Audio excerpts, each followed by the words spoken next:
грешки беше исклучен и тренерот Кирил Лазаров и сето тоа водеше кон нов пораз на Алкалуит, трет во оваа сезона во меѓусебните двобои со Пелистер, вкупно седми во осмиот меѓусебен двобој во Суперлигашката конкуренција.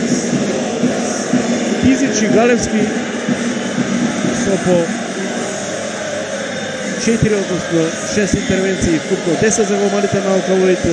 Најефикасен Петковски со 6, Серафимов постигна 5. Кај победникот Митровски 6 интервенции, во второто полувреме младиот јуниорскиот репрезентативец на Македонија Брестовац влезе одбрани 4 удари. Најефикасен на крајот Дејан Манасков, кој изведуваше прецизно пенали, седмерци, постигна 5 гола од линијата на 7 метри.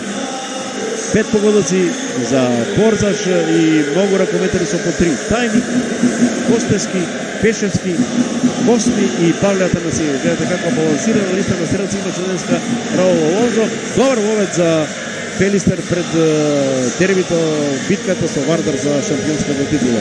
Ве поздравувам од Автокоманда.